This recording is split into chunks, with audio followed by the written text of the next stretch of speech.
All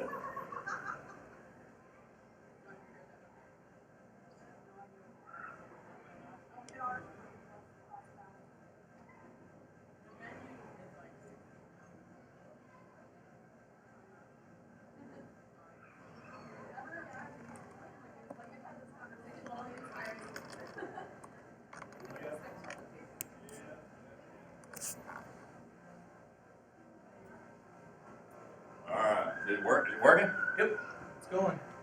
It's like almost 30 seconds behind, but it's working. I turned the brightness down. Oh, did you? Yeah, just so it would save the battery. Far left, F1, F2. Okay.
that's all.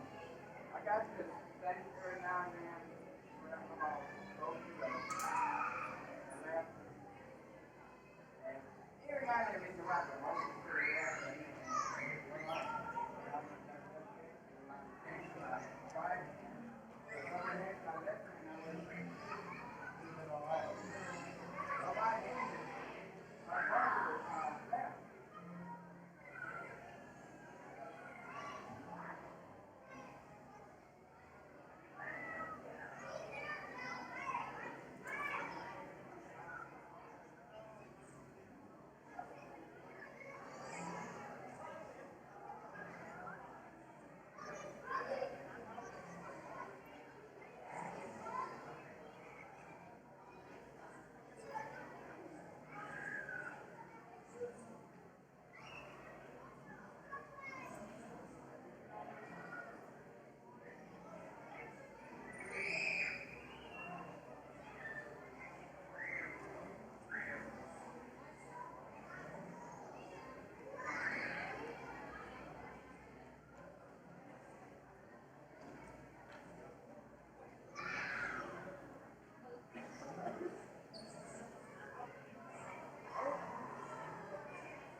you want to, if it fills up, then you go to the uterine and it's streaming live. Right? And if you just put on one set here, you can go use it, go to the FBCFW channel, and you can pick it up on your smartphone. Alright? But you'll start making your way in that direction. We'll get started here shortly. Alright?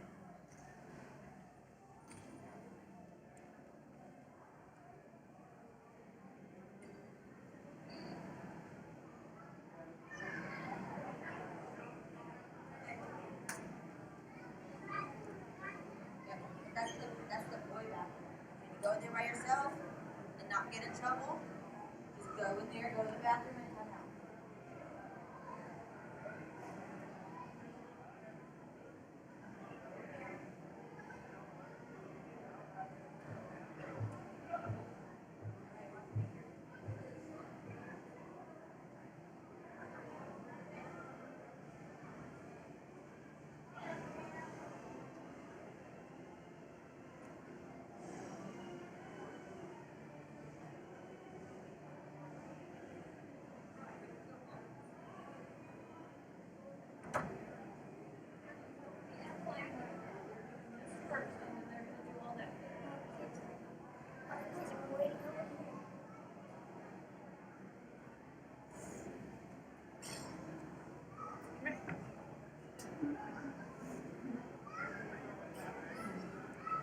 Oh, we get our ticket back seats.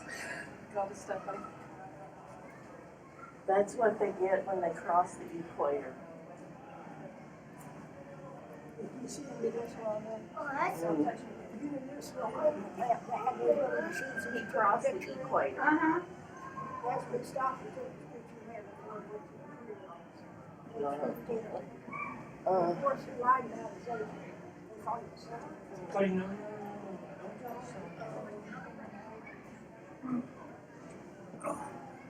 If you have any questions, go sit with my grandmother. Oh,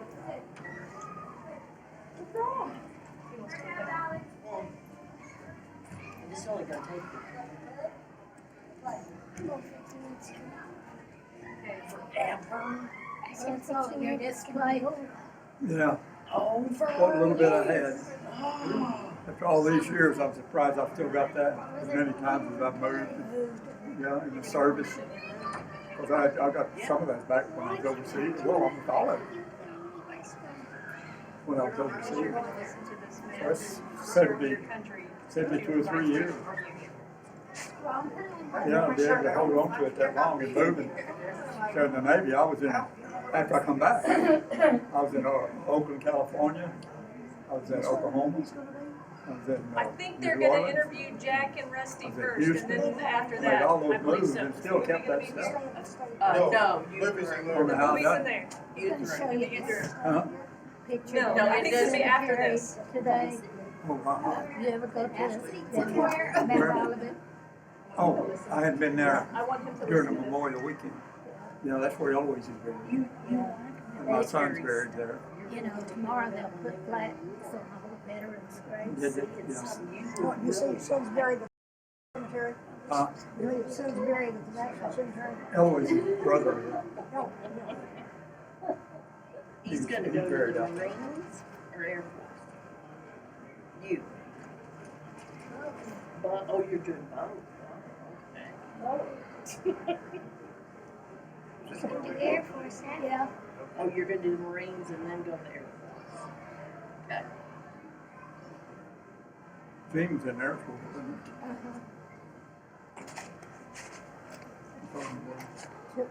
Goes to his grave today. Oh, did you out there? Yeah.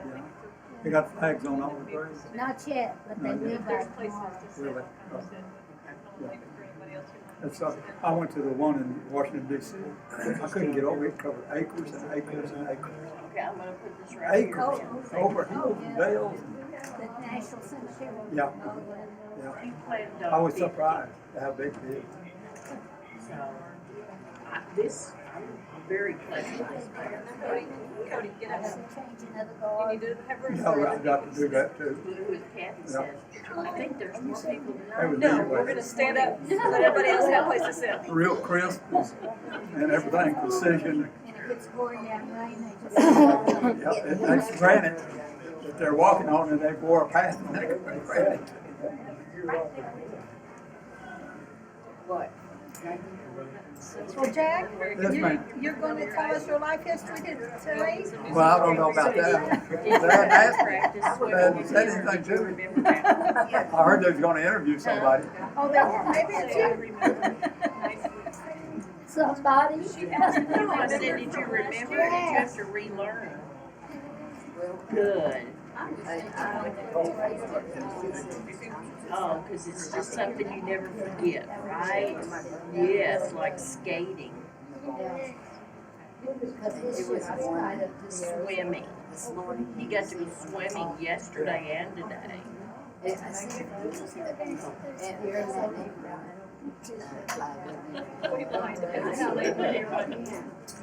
Not a Slurpee on top of chocolate chips.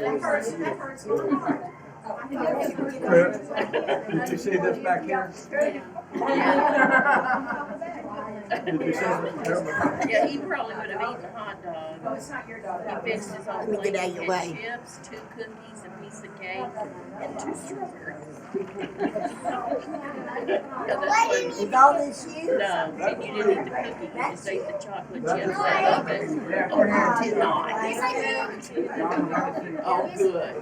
Good. Good for you. Before he left, yeah. I said, do you want more? He said, really? I was on my way to joining the Navy when I took that picture there. I was 15 years old. My goodness. I went in when I was 15. Judo, Cody. I crossed the equator in 1943. February 1943, I crossed the equator. It was a war zone. was younger than I was. Right there, I was the driver on that big truck. Cleaned up the Did you know that? He was in the These are all cool for us. Scroungy looking bunch. Yes, they recognized it. Yeah, stop. Must be in another cook on the roof there in Los Angeles. That thing was hot and fine. That's a field kitchen. It's a young back in the day. Oh. And this is my boot gonna take you on a- 1932 when I went in. Oh, he's gonna be mom. I was at 75 every day. That's a bird. There's a big factory during that time. Why'd you show me all that? That's whichever way you wanna go. Yeah. That's a long time ago. What are you, 84? Be nice. In October, September. Well, I'm older than him. Yeah, she's 92 or 3, 93. Are you really? No. Well, I get it around. Let's see. Here together. We got something going. Yeah. We get on the back row, it's just like one movie in the old days. Oh, really? Yeah, I thought you remembered. How old are you? How old am I? I'm not as old as him, but you know, You're young. I'm one of those gold diggers.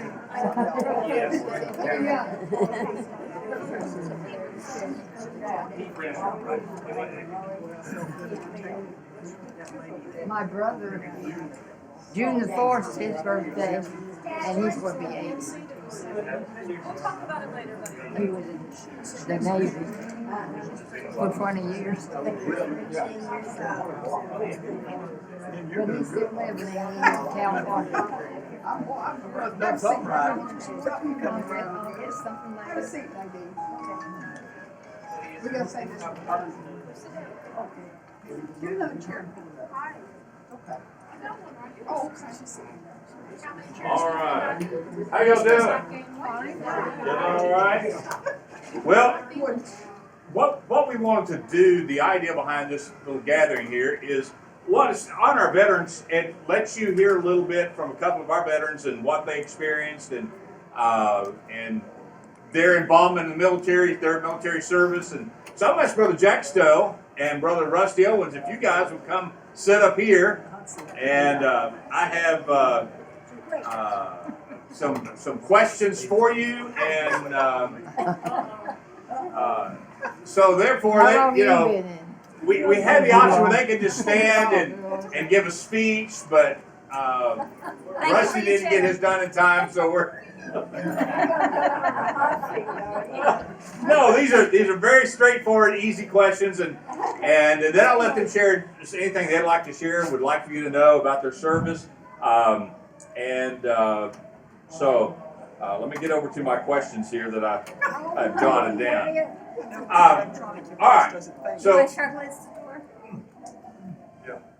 yeah, that's this room in there.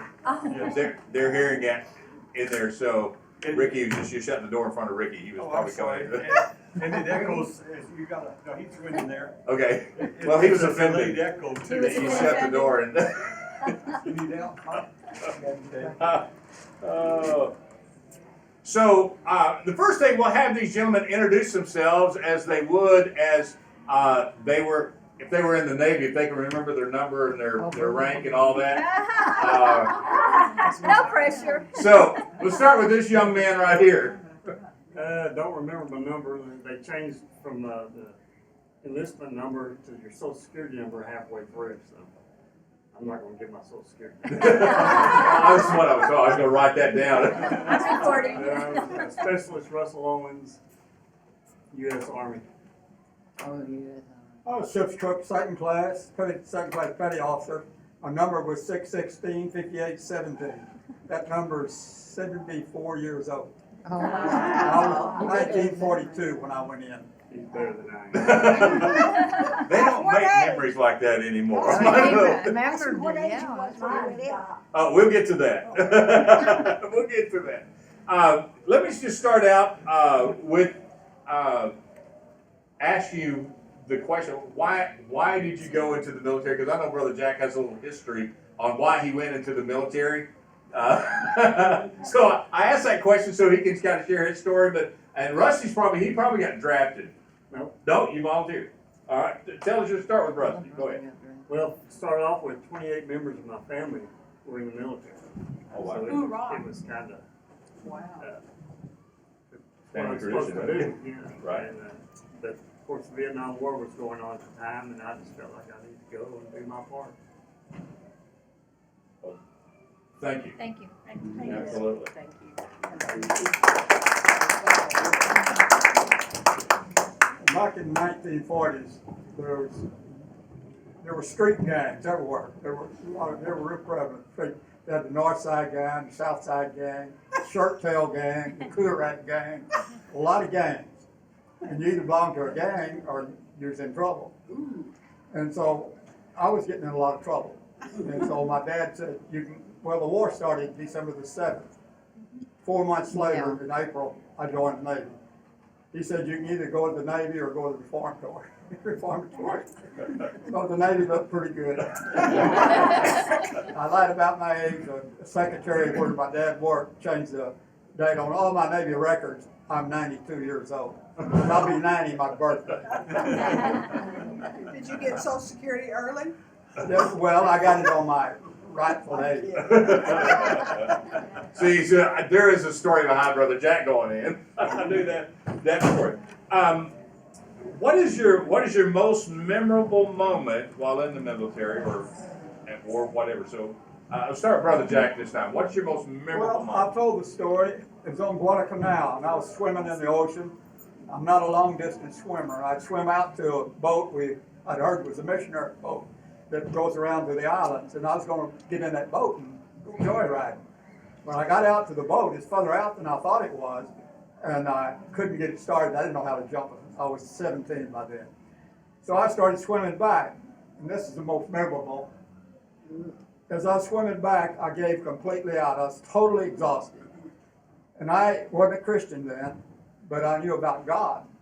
And I remembered, I said, God, I'm going to put my head underwater and swim like I can't swim no more. I truly thought I was going to drown. But the Lord, here I am. The Lord had a plan. Yeah, wait.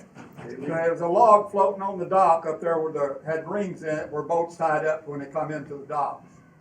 And my arm went up over that log and it woke me up.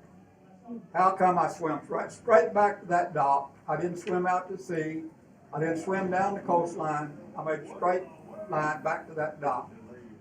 God was your rock. And I consider it a miracle. I've had 2 miracles in my life. That was one of them. And the other one,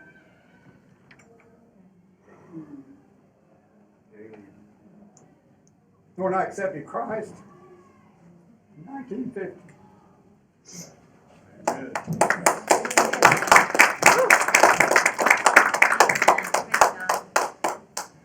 Probably, I have several really memorable things that happened to me, but probably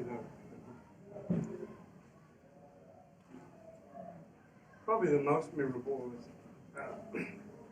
we were operating in what we called the Hobo Woods. It was triple canopy jungle, and we were over close to the Cambodian border, and I was walking point, and I was walking along there, and we had what we call Chuhoi Scouts. They'd been North Vietnamese regulars, and they had deserted the North and came over with us, and they put them through a school as scouts. And he was walking behind me. He, all of a sudden, he hollered, "Freeze!" And I thought he'd seen something, so I froze and I squat down. And he came up behind me, and I had tripped a tripwire. And fortunately, the thing had been there a while, evidently, because what they would do is they'd put a grenade, pull the pin on a grenade, put it inside usually a sea ration can or something, and then they'd string a wire across where they thought you were going to walk. And then you walk along there, hit that wire, and pull the grenade out of the can, force it to float, and kill anybody that was around.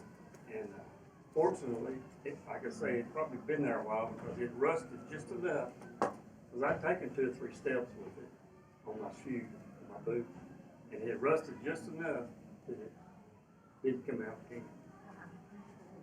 And I consider that a miracle. Amen. Yes, praise God. And that leads into another question. In what other instances, and in those instances, have you seen God while you were in the military, his hand of protection, guidance?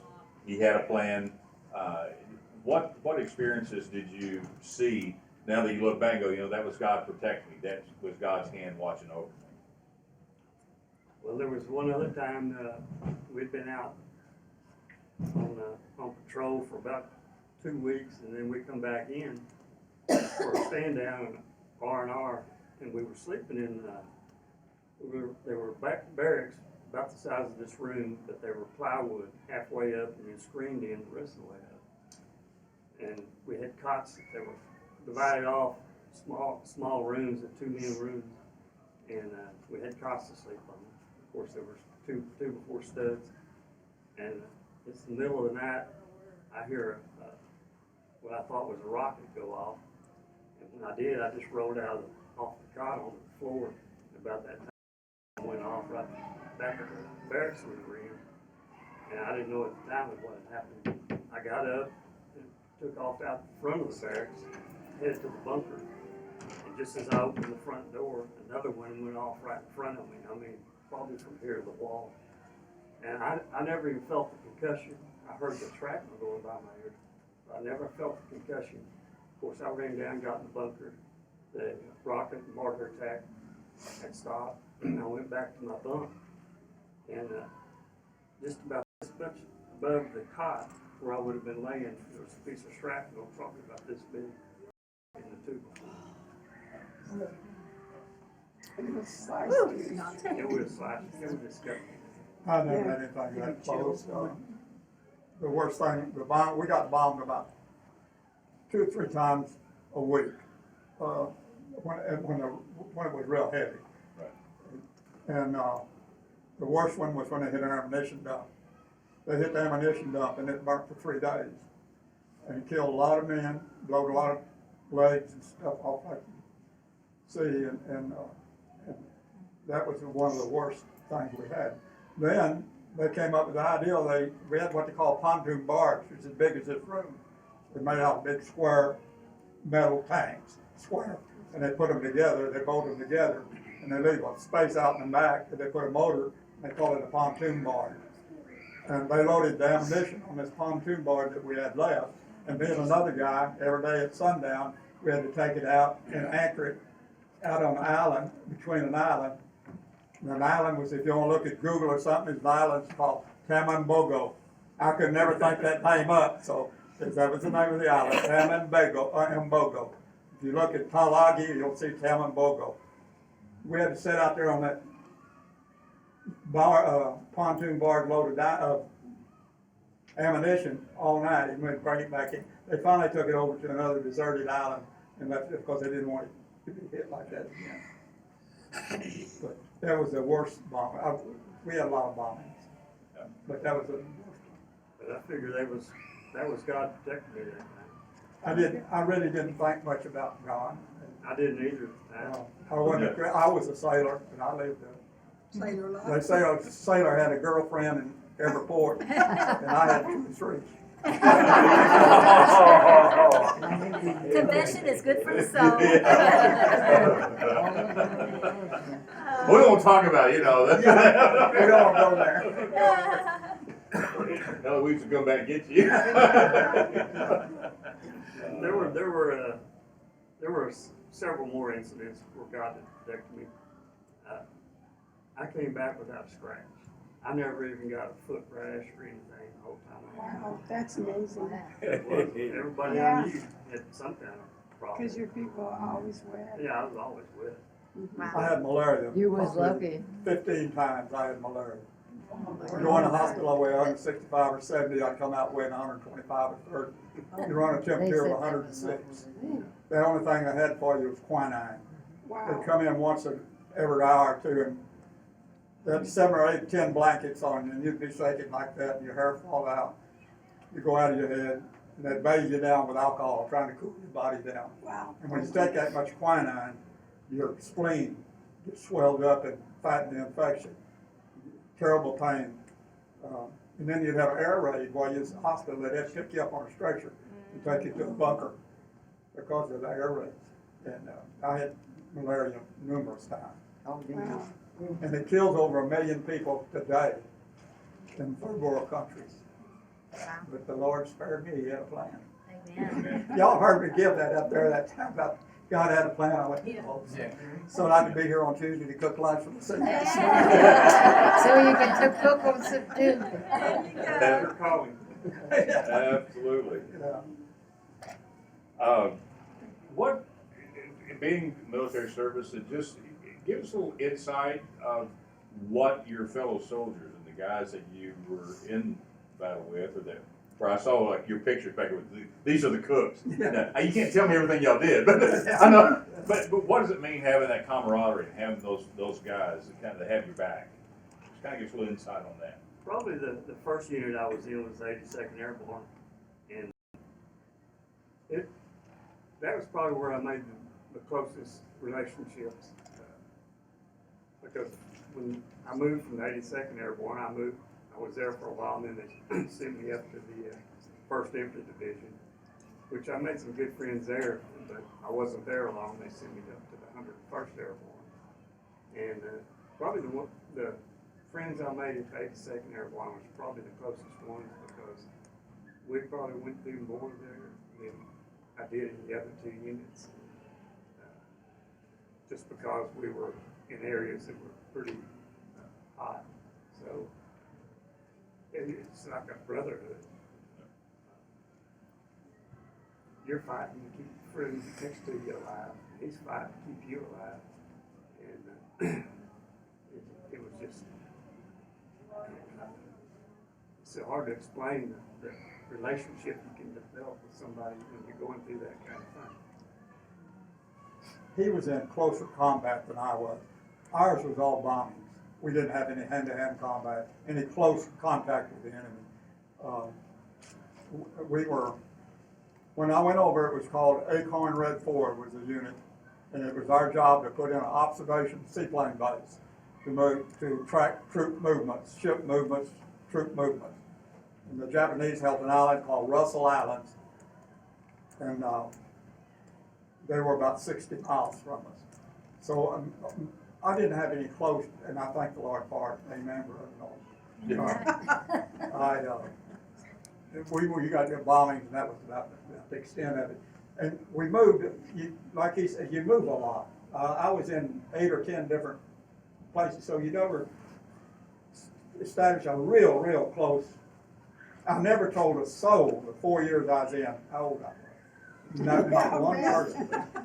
Every time I'd have to go to the personnel office for anything, insurance or whatever, I said, oh, they don't know how old I am. But I never told a soul how old I was. So, now, what years were you in? From 42 to 46. 42 to 46. Yeah. I joined, like I said, 4 months after the war started. We had nothing hardly to fight with. They didn't have the carbines, they had the old M1s, they had 30-06s. Pearl Harbor almost wiped out the fleet, and so there was nothing. P-38s come out when I was in there, the carbines come out while I was in there. So I was in from the start of it till the end of it.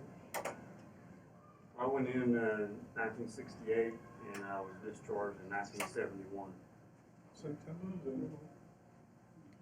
The same time you was in, Brother Ron? Yeah. Now, Brother Ron, he has an interesting story because when Brother Ron went in, he got his orders. Were you headed for Okinawa? I was in Okinawa. He was in Okinawa when Barbara had a very bad car accident, didn't know she was going to make it through. And Brother Ron, someone here on stateside got a hold of Congressman Jim Wright, and they told him, I think the quote is, "We don't know who you know," but he was able to get back while Barbara was in the hospital. You want to just share a little bit about your experience in the Army? Well, about my worst wound I got with a paper cut a couple times. He was guys making sure these guys are getting paid, right? He was in finance. I was in finance, and I went to Fort Polk and took basic in what they call Tigerland, which he probably went through to go to Vietnam. Well, we took basic there. And so everybody there said, well, you're going straight to Vietnam. You take basic in Tigerland and you're going to go straight to Vietnam. So we was all worried about going to Vietnam, but when we got our orders, some of us were lucky, and I went to Fort Benjamin Harris, Indiana, to go to finance school. Then we shipped to Okinawa. I was there 17 days. I arrived about 3 hours in front of a typhoon. Oh, wow. And when we landed, instead of me going to my company, they took me straight to the finance center. And they were putting all the chairs and everything up on cinder blocks. And I asked this one sergeant, I said, what happens if the water comes over the road? He says, oh, they'll come and get us way before that. Well, they did. And I looked outside, you couldn't see nothing but water. And I was saying, how in the world are they going to get us out of here? But somehow they did. They came and got us some big deuces and a half. It was a big old truck that she's probably cool. But my wife had a serious accident. I was only there 17 days when this happened. And I was sitting down to lunch when they came and got me and said, the CEO wants to see you. And I said, oh, what's that mean? So I was afraid because I'd only been there a few days. And he came in and he says, well, your wife has been in a bad car wreck and she's not expected to live. And I said, okay, what do I need to do? He said, well, you've only been here less than 2 months and you won't be able to leave the island. And I said, I've got to get out of here. And then he said, well, go over to Red Cross. So I went to Red Cross and told them my situation. And they said, well, we'll check and see. But it says, you've got to be here 2 months before you're even thinking about leaving the island. And I said, then that's when you really start praying. And they told me, go over to the hospital and get the shots. They'll be able to leave the island. And I said, okay. So I went over there and they said, well, the series of shots you have to take takes 2 days. I said, well, the plane I want to leave, I'm leaving at 6 o'clock. And this was about 3 o'clock. And they said, we can't give you these shots all at one time. I said, well, I'm leaving at 6 o'clock, you know. And at that time, I did not know if my orders were going to come through. So they gave me the shots, and man, I wish now it had taken them 2 days. But I got back to the company and to the Red Cross. So they say, I don't know who you know, but he says, here's your orders to leave. Well, at that time, I did not know all the things. Well, they put me on a cargo plane with bodies from Vietnam. Oh, Lord. And it was kind of eerie because we were on this, I think it was a C3, the big cargo, whatever it was. C5. It had about C5s? I don't know. It was some big plane. And it had like 6 big crates that had 6 bodies in each one. You know, it wasn't like what you see on TV with the coffin with the flag. No, it just had a big crate that had 6 bodies and 6 names on the end of each body. Well, we got to Hawaii. I'm probably the only person that's been to Hawaii twice and never left the airport. But we got to Hawaii and the plane had engine trouble. See, I didn't realize Jim Wright had set up to meet my plane in San Diego. I did not realize that at the time. Well, they put me on another plane that went to Los Angeles, and they just dropped me off at the airport. And I don't know if you've ever been to LAX. It's huge. Yeah. Here I'm running, you know, trying to catch my plane, and find out they held it 30 minutes for me, which is, you know, very unusual. And so, and at that time, my wife had been in a coma, and we left Wednesday. I finally got to Love Field Friday morning about 5 o'clock. I got to the hospital around 6. And I walked in, because they had told me that she was in a coma and hadn't said anything for a day or 2. And I said, well, okay, so I get there, and they say, well, your visiting hours are over and you can't get in.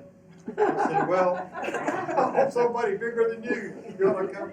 But the doctor, her doctor just happened to be there and told the nurses, he said, whenever he wants to see her, you let her see her. So I walked in, again, they told me she was in a coma, and I walked in, and she opened her eyes. The very first thing she told me is, I sold the car. And what, you know, for her to get over to Okinawa, we had to sell the car because back I was only an E3, and you had to be an E5 for the government to pay your wife's way back. So I had to come up with $500, and I told her, you know, go sell the car and you know, keep the $500 and we'll do that. Anyway, through all of that, I found out in her wreck it happened right in front of Rolling Hills Baptist Church. I mean, right there at High Point and Riverside Drive.